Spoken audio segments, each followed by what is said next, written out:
Well, no matter what your preference is, no matter what your traditions are, we hope that this evening is the first of many Christmas Eves that we get to spend together, or Christmas Eves that we get to spend together, depending on how the calendar falls next year. I don't know about you guys. I don't like waiting for Christmas. Like, the worst part of Christmas is waiting. I love gifts. I love giving gifts. In fact, it wasn't until just about 2 or 3 years ago, when my kids got old enough to just want money or clothes or gift cards for Christmas, that we actually got to go Christmas shopping before December 22nd, because once I get a gift, once I buy a gift for someone, I'm so excited that I just want to give it to them. I want to give it to them early.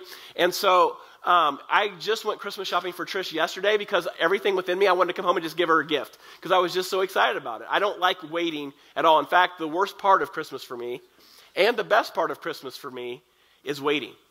And I don't know about you, if you're not a patient person, but I'm not. I don't even like waiting for Starbucks. I can't wait for the 4 minutes. You just skip the 4 minutes. And so there's been a time where I have raced the drive-through line at Starbucks. I don't know if you guys have ever done this, where you've pulled into Starbucks and you assess how many cars are in the drive-through, and then you look at the parking lot and try to assess how many people are standing in line inside. And I will do a calculation in my mind, which can get me out faster, running inside to Starbucks and ordering, or going through the drive-through. And I make my wife participate in this with me, because I don't like to wait. And so I'll jump out of the car, I'll have her go in the drive-through, and we'll text back and forth and see who's moving faster. And if she gets there first, then she'll order. If I get there first, and I'll order. And then my life changed about 2 months ago. Someone introduced me to the Starbucks app. You can order your drink on the app and just go pick it up. And then you walk in like a boss, right? You walk right past every single person standing in line. You just grab your drink right off the counter and just walk out like you own the place. You're like, yeah, baby, I ordered that on the way here, all right? Because I don't like waiting. And you know what? Here's the deal. Americans in general don't like waiting. You know how long, on average, an American will sit at a stoplight while someone is on their phone at a stoplight not moving before they honk? 13 seconds. You will sit behind someone for 13 seconds on average who is not moving at a green light before you honk your horn. You know how long someone will wait in a movie theater if another person is talking before they say something? 45 seconds. 45 seconds is all you'll give. That's the only amount of grace you give somebody talking in a movie theater before you say, hey, shut up, all right? We're trying to watch the movie, all right? That's just how we are. We do not like waiting. On average, people only wait for a table at a restaurant for 13 minutes, which if you've tried to eat at a restaurant in the last 2 or 3 days, that average is way off, all right? Because you only like to wait for 13 minutes. On average, we'll only wait for a late family member at Christmas dinner for 20 minutes before we eat without them, all right? That's how much Christmas spirit we have, all right? We love them so much, we'll give them 20 minutes, and then it's every man, woman, and child for themselves, right? We'll only wait for a person who is a no-show at a meeting for 15 minutes before we leave that meeting and just chalk it up to them not showing up. We don't like waiting. Here's the problem. Christmas is all about waiting. The Christmas story is all about anticipation. It's all about actually waiting for the hope that God promised long ago. There was 400 years between the time that the Old Testament ended and the New Testament began. And so God went silent for 400 years. In fact, there was 700 years between the prophecy in Isaiah and Jesus actually being born. So the story of Christmas is this story of anticipation. It's this story of waiting. But here's the question I want to ask you tonight. What do you do with the delay between where you are in life right now and where you want to be? When God allows you to wait, how do you deal with that waiting? How do you come to grips with the anticipation and the hope that God has promised when he's not delivering in the way that you thought he would or that you thought he should? That's what we're going to see in the Christmas story tonight. We're going to look at the story of the 3 wise men, and it's found in Matthew chapter 2, verses 1 through 11. You can follow along on the screens, and we're going to see how we can find hope even in the midst of waiting. It says this: after Jesus was born in Bethlehem, so Jesus has been born, that all has taken place, the shepherds have shown up. In Bethlehem village, Judah territory, this was during Herod's kingship, a band of scholars arrived, or band of wise men, in Jerusalem from the east. They asked around, where can we find and pay homage to the newborn king of the Jews? We have observed a star in the eastern sky that signaled his birth. We're on a pilgrimage to worship him. When word of their inquiry got to Herod, he was terrified, and Herod not alone, but most of Jerusalem as well. Herod lost no time. He gathered all the high priests and religion scholars in the city together and asked, "Where's the Messiah supposed to be born?" They told him, "In Bethlehem, Judah territory." Herod then arranged a secret meeting with the scholars from the east. Pretending to be as devout as they were, he got them to tell him exactly when the birth announcement star appeared. Then he told them the prophecy about Bethlehem and said, "Go find this child. Leave no stone unturned. As soon as you find him, send word and I'll join you at once in your worship." Instructed by the king, they set off. Then the star appeared again, the same star they had seen in the eastern skies. It led them on until it hovered over the place of the child. They could hardly contain themselves. They were in the right place, and they had arrived at the right time. They entered the house and saw the child in the arms of Mary, his mother. Overcome, they kneeled and worshipped him. They opened their luggage and presented him gifts of gold, frankincense, and myrrh. And so I just want to give you just 3 observations this Christmas Eve as we celebrate together. 3 observations from the Christmas story that will allow us to find hope this Christmas. And the first observation is this: finding hope and following God is a process, not a destination. Finding hope and following God in your life, it's a process, it's not a destination. Look at verses 1 and 2 of Matthew 2 again. It says, "After Jesus was born in Bethlehem village," this was during Herod's kingship, "a band of scholars arrived in Jerusalem from the east. They asked around, 'Where can we find and pay homage to the newborn King of the Jews?'" Now, where was Jesus born? Bethlehem, right? We sing songs about it. Oh, little town of Bethlehem. Where did these scholars go? Jerusalem. All my years of being in the church, all my years of being a pastor, all the years that I sat around our fireplace or around our Christmas tree on Christmas Eve and read the Christmas story over and over and over again, I never noticed this before. These wise men weren't exactly wise, right? They didn't even go to the right city. God puts this star up from the east, and they start following the star, and it doesn't lead them to Bethlehem, it leads them to Jerusalem. Now, Jerusalem is 6 miles from Bethlehem, which doesn't sound like a lot to us. My house is 6 miles from here. That's not that far of a distance. But take away GPS, take away Google Maps, take away any opportunity at all to seek direction. God says, "Hey, just go east. Just travel, just follow the star," and he takes them to the wrong city. They end up in the wrong city, and you know what? They're so desperate to find Jesus, they start going door to door. They start asking people, have you heard, have you encountered this brand new baby that's been born King of the Jews? And it's interesting how terrifying this was to the people who were being asked that question. The Bible says that Herod heard this immediately. Word got back to Herod, and he was terrified, and most of Jerusalem with him. They were uneasy about this new king being born. Have you ever felt like God asked you to trust him, and he asked you to grow in your faith, and he asked you to go on a journey with him, and then he just leaves you 6 miles short?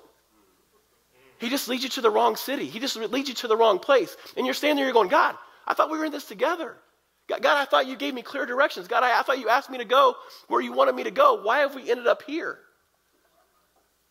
And here's the deal. God doesn't always take us to the places we desire, but he always takes us to the places that we need him to take us. And the wise men were taken to Jerusalem for a purpose. And the purpose at that point was not to see Jesus. It was to awaken the city of Jerusalem to the arrival of the new king. So from the very beginning, before Jesus ever said a word, before he ever walked, before he ever taught a lesson, before he ever did a miracle, people were aware that a Messiah was being born that never would have been aware of it had the wise men just gone to Bethlehem. They were awakened to this reality that the Messiah had come. And maybe for some of you tonight, you thought you were going to arrive in your marriage, or you thought you were going to arrive in your finances, you thought you were going to arrive in a dating relationship, you thought you were going to arrive in your career, and what you've realized is you're way further away this Christmas going into a brand new year than you were this time last year. And you're saying, "God, why is there this 6 mile gap? I thought we were in this together. I thought you were for me." You see, God's more concerned about who we are becoming than where we are going. And so often he'll allow us to go to places that aren't our final destination, not to punish us, but to develop us. He's more concerned about our character than he is our timeline, and so he will allow us to travel to places and delay our arrival, not because he doesn't like us and not because he isn't for us, but because he wants us to become men and women of character. See, your faith isn't a destination, it's a process, and it's messy, and it doesn't make sense. But here's the deal. God shows up in the 6-mile difference. Hope is found in the last 6 miles. Hope is found as we go door to door searching for Jesus like the wise men did. And so if you're discouraged tonight because you feel like there's this gap between where you are and where you feel like God is calling you to be, can I just tell you that gap is there for a reason. It's not to punish you, it's to develop you. The second observation in this text is just because God is silent doesn't mean he's absent. Look at verse 9 and 10. It's instructed by the king, they set off. Then the star appeared again, the same star they had seen in the eastern skies. It led them on until it hovered over the place of the child. They could hardly contain themselves. They were in the right place and they had arrived at the right time. Can you go back, Ryan, to that? Then the star appeared again. You ever noticed that before? What does that mean? If the star had appeared again, it had to disappear. Like there was a moment in time where that star extinguished. It went away. We don't know how long. We don't know the circumstances around it. But those wise men were following a star. And then for whatever reason, God takes the light away. God takes the star away. In order for it to reappear, it had to disappear. It had to go away. We don't know how long it was there, but we know that they don't get to Bethlehem easily. They get to Bethlehem maybe confused and maybe delayed because the star wasn't as visible as it once was. Many of you guys know our church started in September, and I've shared the story of starting Hope City Church numerous times, but what you may not know is the story of starting a church in 2008 called Revolution Church. And my wife and I had been out of ministry for about 3 years, and we felt like God was calling us back into ministry. We had some people speaking into our life, encouraging us to pursue ministry again, and we had a heart for Indianapolis. We had a heart for this city. There was a star over the city of Indianapolis for us. So we sent some emails and we made the rounds to our friends and family, and we had 3 informational meetings in the fall of 2008 for this brand new church. 3 different nights, 3 different houses, over 50 people showed up to these things. And people were excited, and I got in the car the night of our last informational meeting, and I just burst into tears. I told Trish, I'm like, this isn't right. It's not the right time. It's not the right motivation. It's just not right. It doesn't feel right. It doesn't feel like God is in this. It just feels wrong. Not sinful, just not right. So we called the whole thing off. About a year later, we moved to Nashville, Tennessee, and spent 6 years in Nashville. And it was like that star extinguished over the city for me. It got really dark. And we drive through the city, and my boys can attest to this. I'd start crying. We'd drive 65 South going home, not because I didn't like Nashville, not because God wasn't opening up a lot of doors for us and blessing us in a bunch of different ways, because I felt called here. There was just no path. There was no star to guide us back to the city. And so it was really moving tonight to see you guys singing and to see you guys participating, to see every single one of you here, because you're the star over this city for me. You're a culmination of 6 years of prayer and 6 years of seeking and 6 years of pursuing. And I don't know where you are tonight.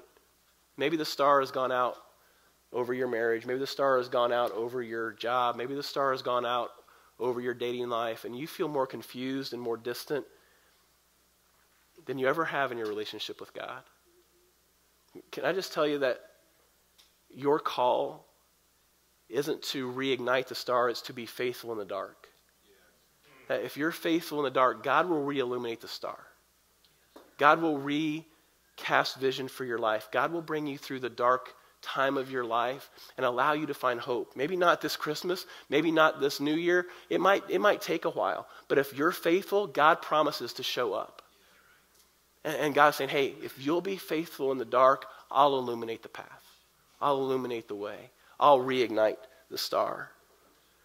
See, there's always a gap between God speaking and God doing. When God seems silent, he isn't absent. See, that gap exists to grow our faith. If you think about it, there was 700 years of between God prophesying in Isaiah and Jesus being born.